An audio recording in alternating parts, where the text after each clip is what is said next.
Namaskar. Your name? I am Acharya Sarveshvarananda Avt. So, Dada, tell us what got you involved with the Nanda Marga? Actually, while I was a student in college, at that time, in 1959, there was no monks or nuns at that time, only the family acharyas. They went to our college hostel and they held a meeting, and that was very much inspiring, and many students of the college, we took initiation. Afterwards, we saw Acharya Vijayananda Avt and many other senior Avadhutas. Their lifestyle, their way of life inspired me very much, and I decided to become a Dada monk afterwards. So, what was it like then after you got initiated to meet Baba? Actually, after taking initiation, only after 2 months, Baba came to hold PMC. And I got the chance of personal contact with him only after 2 months of initiation. In the personal contact, Baba asked me the first question, "Can you tell me, my boy, when did I see you for the first time?" I was very much astonished. Because this was the first time I am seeing him, he is seeing me, I am meeting him. And before 2 months I took initiation from family Acharya. Why Baba is asking that, when did I see you for the first time? I told, no Baba. Don't you know? You go back 10 years before. At that time you are 6 years old boy. You are reading in primary school in Bangladesh, in this district, in this village, and you used to carry your book in this way. You used to cross this river, this bridge, then this road, then you used to go to this primary school. The whole picture, just like a video film, he put before me. I was astonished. How could Baba know so many things? When I was a 6 years old boy, before 10 years, I was not a Margi. There was no Anumarg also at that time. So how Baba is saying all these things? He might have gone in Bangladesh, in my place, maybe many times. I asked the brother of Baba, Himangshuda, how many times Baba went to Bangladesh? He told never.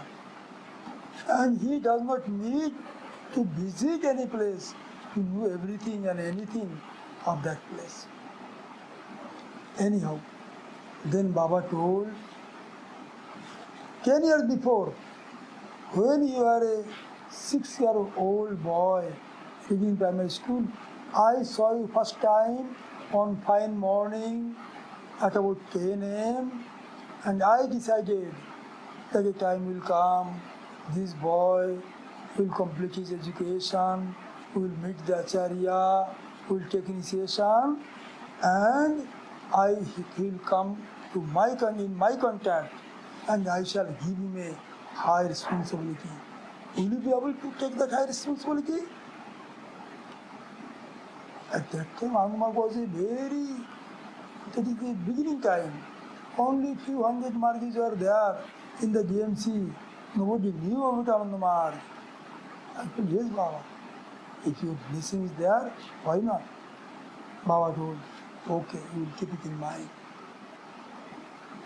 And actually after that, some unseen force always was guiding me and helping me to come to this life. All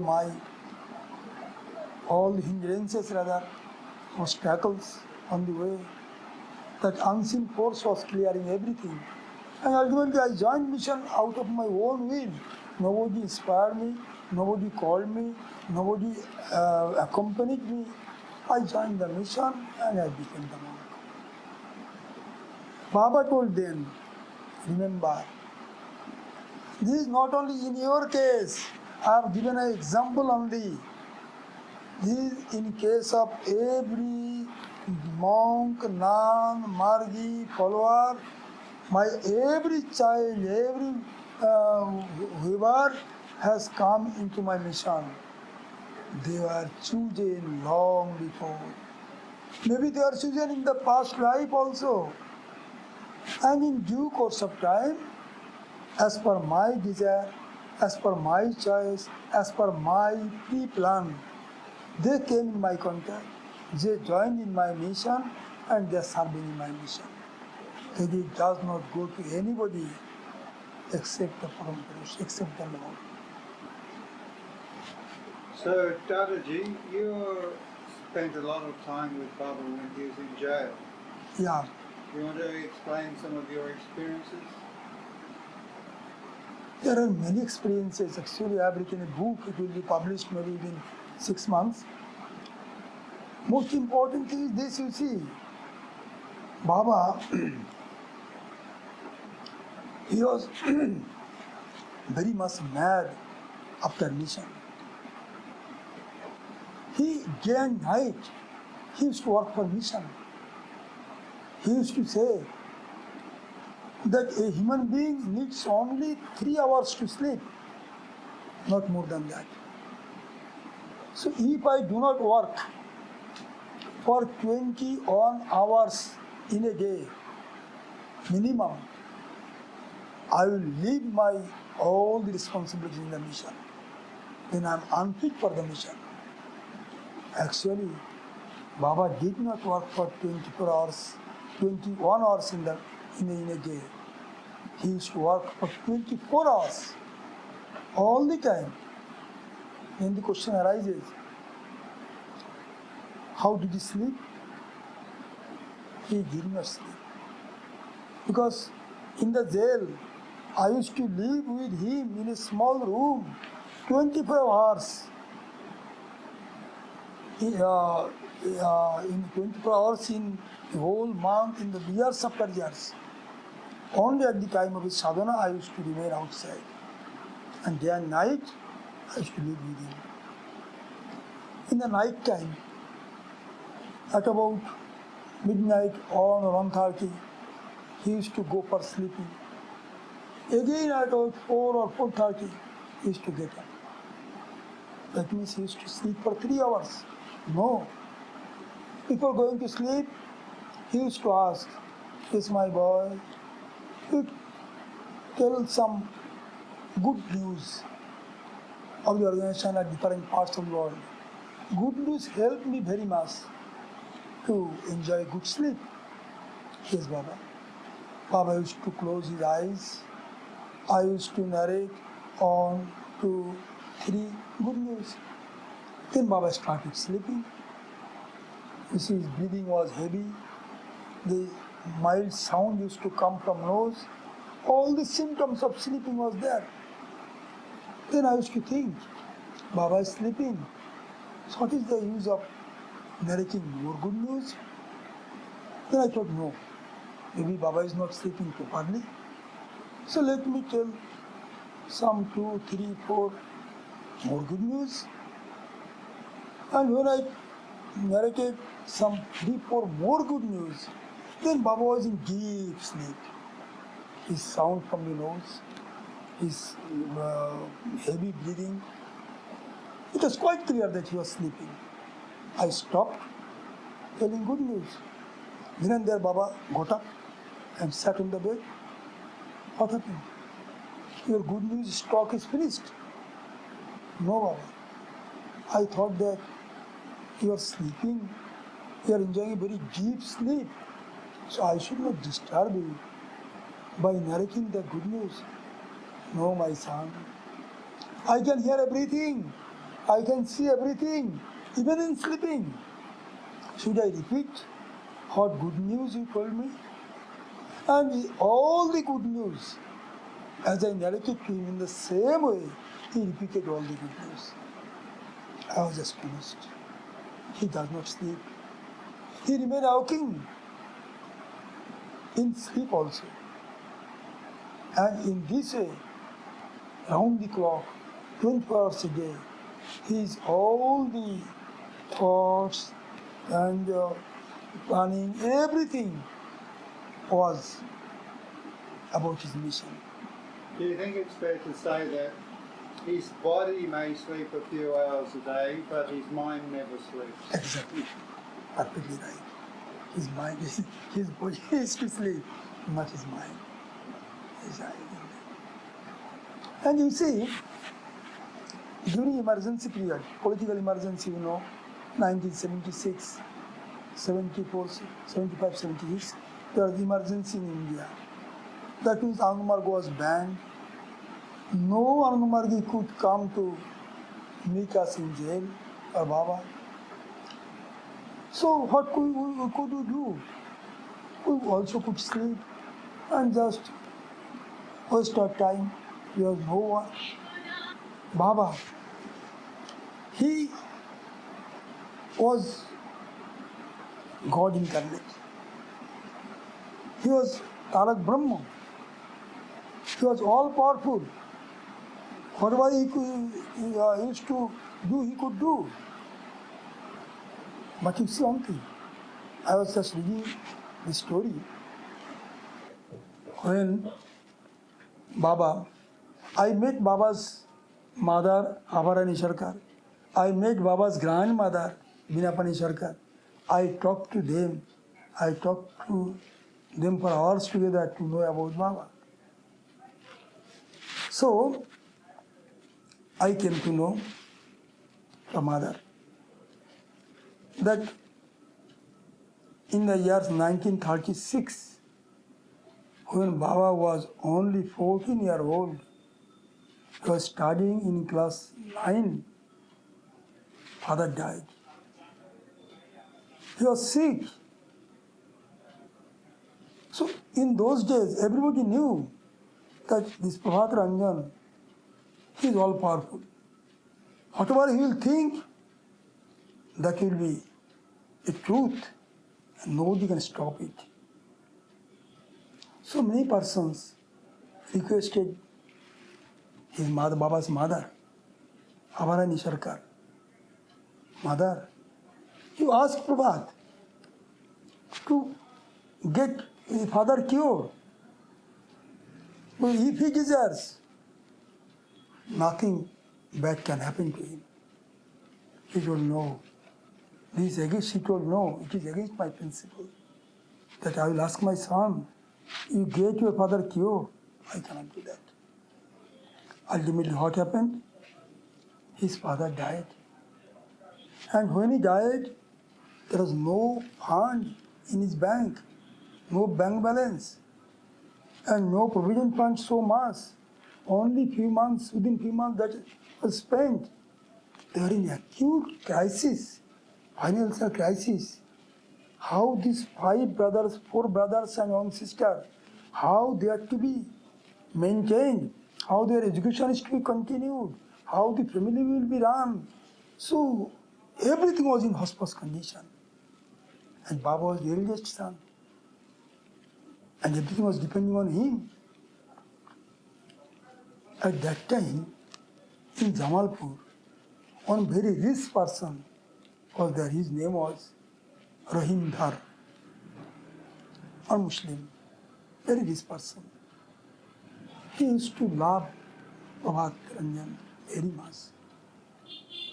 Once Baba was telling him, yes, uncle, your only daughter, her name was Tunni. You are not sending her to school. And she is very much pained that all her friends, they are going to school. And you are not sending her to school. Why? He was telling Prabhat, in my society, in Muslim society, I cannot send this girl of 11-year-old alone to school. Or I cannot allow any male member to kiss him in my house alone also. I am not getting any lady teacher. I am helpless. Then he told, dear Prabhat, can we do one thing? Which thing? If you can kiss my girl, my daughter, I have full faith in you. I have full confidence in you. You can do it. And whatever expenditure you need for your family, for the education of your brothers and sisters, to run the family by your mother, I shall bear the entire expenditure. You are not to worry. You simply take the responsibility of teaching to my daughter. I thought, Baba will certainly accept that, take the money, and the family will get a big relief. You know what Baba told? Yes, I agree. I can teach your daughter, but under one condition. What is that condition? I will not take any money from you. When he was in need of acute crisis. He was in acute need of money. And that man was ready to give everything for their education and maintain everything. He told no. Then what he will take? I shall take only one thing. That the poor persons, needy persons, who does not have money to go to school, does not have money to purchase their uniform, does not have money to purchase books, pen, paper, everything, I will send them to you. You help them. I don't need any help. He was surprised. For 4 years, Baba taught that girl, and innumerable poor persons are sent daily to that Rahim and to get help from him. But he did not accept any help. Why? It was not his duty to help mother, to help his brothers, to help the family. His family was not confined within few brothers and sisters. He did not have only one mother. The mothers of this universe were his mothers, or his daughters. Whole family of this universe was his family. So he did not bother for his own family. He tried to serve the others also with equal love, equal affection. So in this way, I have seen in jail, you see, there was hardly any difference between happiness and sorrow. In acute sorrow, in acute pain, he was totally unaffected, as if nothing is going to happen. In acute good news also, he was also unaffected. He was not so much, oh, very good news, not like that. And in acute sorrow, oh, I'm undone, what will happen now? He was never affected by acute sorrow or by acute happiness. The difference between sorrow and happiness, I thought it was more or less zero, you can say, but nil. That's why he used to tease, don't be very much excited in acute happiness. And don't break your heart also, don't break at all during the sorrows also, because nothing will remain permanently here. Sorrows will come and go, and sufferings will come and go, and happiness will also come and go. What cometh, goeth also. Jagacchati, sagacchati. And I have seen in acute pain in jail, in trouble in jail, no fan, no current, nothing, swing acute thought. We were just going to die in this pain. We are young, but Baba was not so young. But he used to remain totally unaffected. So this is what should I say that his greatness, or it is possible only because he was Lord only. It is not possible by the human being. Also, the cell that he's in got very hot and very cold. Extremely hot, extremely cold. Because it was meant for the lifetime prisoner, for the prisoners who used to be hanged. Very low height, very thin roof, no window, no ventilator, no door even. Why? Before the door there is a wall, so that wind could not come, wind could not enter. That was really hell. That was a gas chamber. That was a burning house. So Baba was totally unaffected. And we used to remain without any clothes. It was so much hot. But Baba cannot remain with us in that way. He used to put on his shirt, he used to put on his lungi, and it was drenched with sweating so much. But he never used to say, "Oh, I am Anjan, it's so much pain for me, I can't tolerate." He used to say, "My son, you are under so much trouble, you are under so much pain due to acute heart. What can I do? You take some rest, you take some rest." He was worried about us. He used to think about us. Never used to think about himself. So everything, whatever, you see, there are gurus in India who says, "Don't follow me, but follow my words." Don't follow me. But Baba, whatever he has taught through his advice or guidelines or through his words, much more by his personal behavior, conduct, his lifestyle.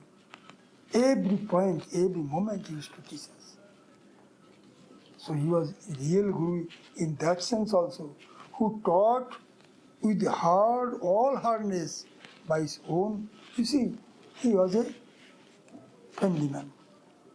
So family man should observe only 2 fasts in a month, 2 Ekadashi, not Amavasya or Purnima. But Baba, he never will follow that. He used to observe very strictly 4 fasting in a month, without any water, dry fasting. Doctor told he is a diabetic patient, he will die, there will be dehydration. He must take water, he should not do fast, but even if he does, he must take water. Baba used to take not a single drop of water till the sunrise was there. Baba used to say that this is Dharma, guidance of Dharma. And whatever doctor has told, that is guidance of doctor. So for me, guideline of Dharma is much more important than the guideline of doctor. I can neglect doctor's guideline, but not Dharma's guideline. And Baba, I tried all my best to take Baba only at least 1 glass of water, at least 1 sip. No. In the last, just to please us, okay, bring 1 glass of water. Now I am thirsty, I will take now. I will provided 1 glass of water. He used to touch his lip and give it back. Baba, what happened? No, that is enough. That has quenched my thirst. It is not for drinking. So it's okay. Give it back. So really, I cannot imagine that in spite of all the hardship, he never was even little bit loose or slack in observing 16 point, in observing fasting, or in sadhana also. He used to observe in that room, which is a closed door, chamber, you can say gas chamber, so hot, it is a furnace. And he used to observe sadhana 2, 3, 4 hours in morning and evening. We told Baba, you need not do so much sadhana. What sadhana will do? You are Tarak Brahma, you need not do. Baba told, I am asking you, my sons and daughters, to do sadhana, to complete all the lessons. If I do not do, then there will be difference in my utterance and in my action, which I cannot do. I told Baba, you are a family man, you should observe 2 fastings. Why 4? Baba told, I am asking you to do 4 and I will do only 2. Then I will have no right to ask you to do 4 fasting. And moreover, observing 4 fasting is very good, healthy, or for health and mind both and spirit both, for sadhana also. So you will get that benefit by observing 4 fasting.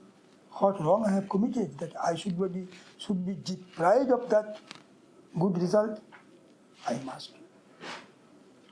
Whatever he used to ask us to observe, he used to observe himself, he used to create an example, then he used to ask to do. Every aspect. That was his unique quality. He was a real guru who taught us not only through his advice, directions or guidelines, but through his actions. So Dadaji, you were General Secretary for many years. What was that like with that responsibility around Baba? Did you feel a lot of pressure? Did you feel he was different to you? Did you feel closer to him, or did he make your mind more worldly or more spiritual? Did you feel any difference? Actually, to tell you frankly, I was most incapable to discharge that high responsibility.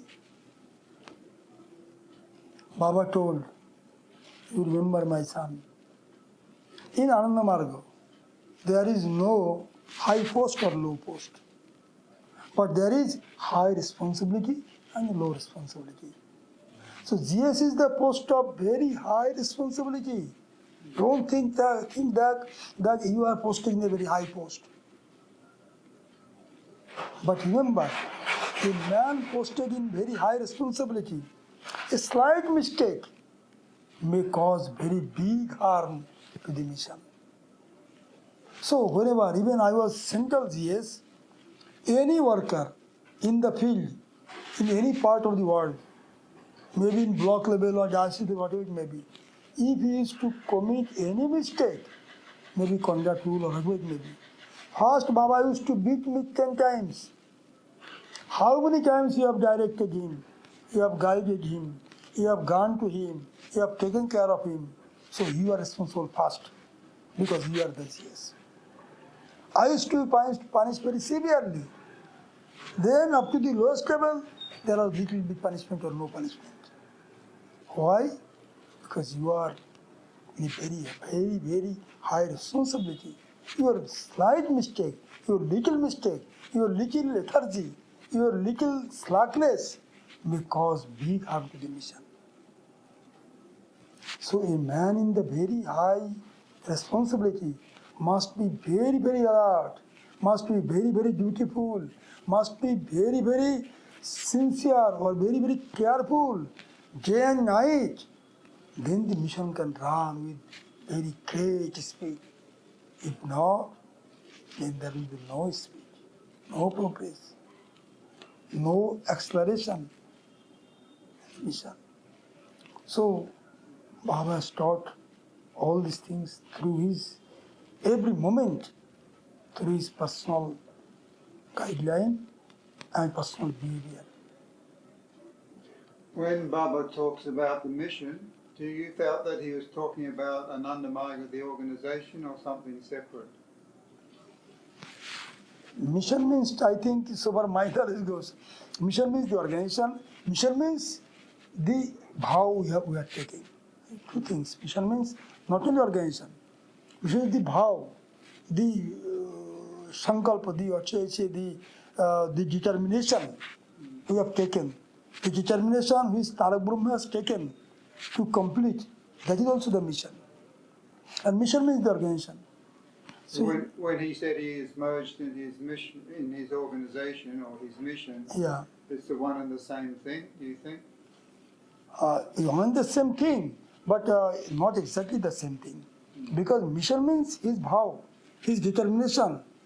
For fulfillment of that determination, he has taken the birth of human being. He has adopted a human body. So that is also important, that to complete, to fulfill his bhav, fulfill his determination. I think that is more important. Organization is less important. But because he has come with a determination and that must be fulfilled.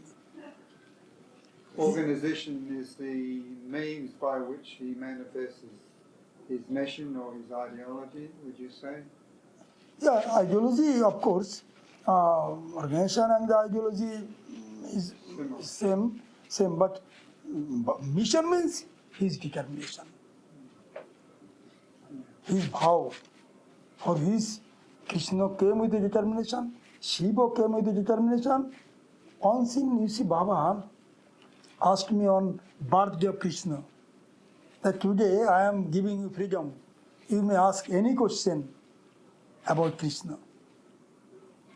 I asked Baba, when the battle of Kurukshetra was there, at that time Krishna's age was 42, 43 like that. And he was alive up to 82 or like that. That means another 40 years he was alive. But in these 40 years, he did not play any vital role. But from the very moment of his birth, up to the battle of Kurukshetra, battle of Mahabharata, day and night he was fighting. But why he did not play an important role after the battle of Kurukshetra? This was my question.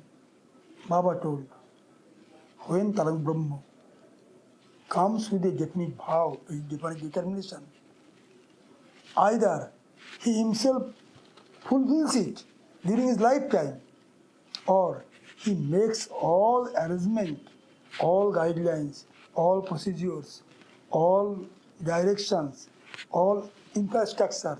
He completes it, then he feels that my physical presence is not needed. Spiritually, he will be always there, always help, guide. But when his physical presence is not needed, he leaves his body. He may leave his body. So Krishna felt that his physical presence is not needed so much as was needed during the battle of Kurukshetra. Here is the charioteer of Arjuna.